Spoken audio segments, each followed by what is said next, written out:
The Springbok fixtures for 2025 have just been released and we're going to go through them. I think there's kind of two ways to look at them. You can either be optimistic or pessimistic about them, but as you can see, I'm not in my studio yet. We are back in South Africa. We'll be back in my studio tomorrow. I'm still quite sick, so just bear with me. If you guys haven't, please hit that like button, leave your opinions of the fixtures down in the comments and hit that subscribe button. Now, let's get into them because they're not... like I said, there's two ways to look at them. You can either be pessimistic or optimistic, and I'll give you both reasons why. The first test is on the 5th of July against Italy, and then on the 12th of July against Italy again. So two test matches to start the season off against Italy. Italy haven't been to South Africa since 2013. So it's been about, well, next year it'll be 12 years since they've toured South Africa. So I think from an Italian perspective, that's a very, very good thing for them, right? Especially building into that 2027 Rugby World Cup.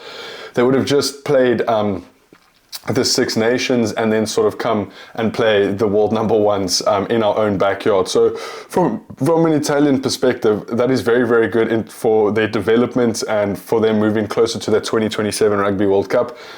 And it's either a good thing or a bad thing for the Springboks. It depends which way you look at it, right? Because you can look at it as we've got two test matches to start the season off that aren't necessarily that difficult, where we can continue our experimentation, where we can sort of hit our stride and hit the season off well, because last season we started against Ireland. We had Wales, Portugal and Ireland.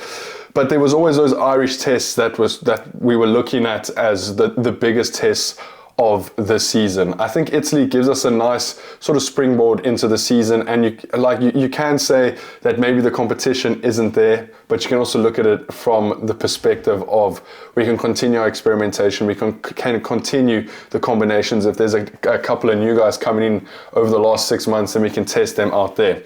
Adding to that point, the weekend after that second Italian test, we play Georgia. So again, Italy, Georgia sort of give us, I don't want to say 3 warm-up tests, but that's basically what they are, right? Georgia are going to test us up front. So it will be a good experiment and a good day out for the Springbok forwards, because they'll be able to tune their scrums in, their lineouts. And we know Georgia aren't just going to step down, right? They ended up beating Fiji. They're not a bad side at all. And Italy as well. I mean, they can beat anyone on their day. So while I'm saying that these are warm-ups, they're not, right? They are going to be tough tasks, especially as our first couple of games, sort of getting our foot in the door into the new season. But realistically, we should be winning them comfortably by 30, 40 points. And it should sort of build up to those New Zealand tests that we will be playing away from home. Now, after that Georgia test, we go into the Rugby Championship. 2 home tests against Australia, then 2 away tests against New Zealand, and then Argentina at home and Argentina away. Now, I'll tell you why the Australia test and the New Zealand tests are absolutely massive, right? Because next year, Australia are taking on the British and Irish Lions in Australia.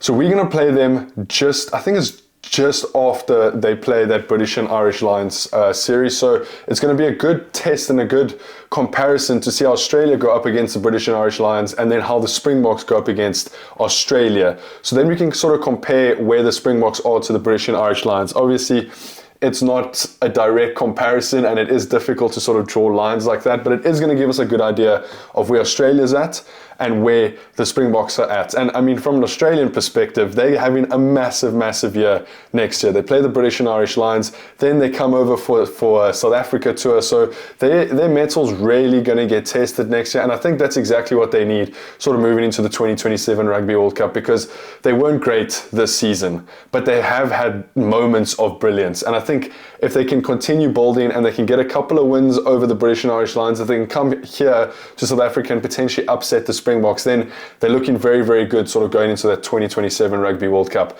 But I think from a South African perspective, it's a nice build-up from start to beginning. So 5th of July against the 2 against Italy is a nice warm-up.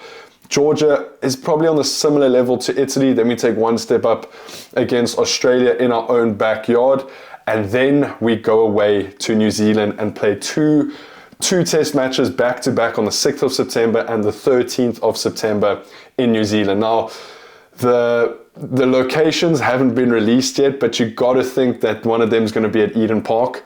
You got to think that they're going to go for their fortresses, because we know that this was the storyline sort of building up to the 2019 and 2023 Rugby World Cup, is that South Africa don't really win away to New Zealand. And we ended up pipping them, and I think we also ended up drawing one against them going into one of those World Cups. So that is going to be a massive, massive test, and I think that'll really tell us where the Springboks are at 2 years out from the next Rugby World Cup. Because if the Springboks can go over to New Zealand and beat them twice, that is a massive, massive statement. But I think even if the Springboks can beat them once over there, and you see, I'm a South African, so we have this mentality that we can't beat New Zealand over in New Zealand. So I mean, it's going to be interesting, because New Zealand, while they weren't great this year, they are starting to pick up some momentum. They've got a couple of youngsters coming in, and I mean, they're going to want to win both of those tests against the Springboks and reclaim the Rugby Championship. So I think those two tests are the most important tests of the Springboks here next year. Those two away to New Zealand, we know how big they are. We might even see Rassie send guys over to New Zealand early, leave a SAA side back in South Africa to play against Australia. We know that he did that before. I think it was before the 2019 World Cup, where some guys stayed, some guys went over. But I mean, the Springboks have the depth to do that, right? And I think that's really going to test the Springboks' depth, and it's really going to test where the Springboks are at. So I'm really, really looking forward to that doubleheader against New Zealand over in New Zealand. And then our final home game is SA versus Argentina. We play them home and away, and then they haven't announced the Northern Tour yet in November, the one that we just came off of. But I think if we can play New Zealand away, Australia at home, we've got Italy and Georgia mixed in there. Argentina is always a good challenge, and I'm hoping that in that Northern Tour we can play the likes of Ireland, we can play France and England, and really, really give us a stern test away from home. This year we had Scotland, England and Wales, and the test wasn't up there, right? So the England test was definitely the closest, but against Wales and Scotland, there were bits and pieces where Scotland looked like they were in it, but the Boks ended up winning by 17 points. So it will be nice to be tested from sort of all over the globe next year. Italy, Georgia, Australia at home, New Zealand away, Argentina, and then France, Ireland and England would be massive, massive test matches for that Northern Tour. So those are those fixtures that have been announced. Let me know what you guys think down in the comments. As you guys can tell, I am excited for that New Zealand tour, and I don't know, maybe we even go for that New Zealand tour if there's interest in it. Let me know what your predictions are for those games coming up. If you haven't, hit that subscribe button, leave this video a like, and hopefully I'll see you guys tomorrow when I'm feeling a little bit better and we're back in the studio. Take it easy. Peace.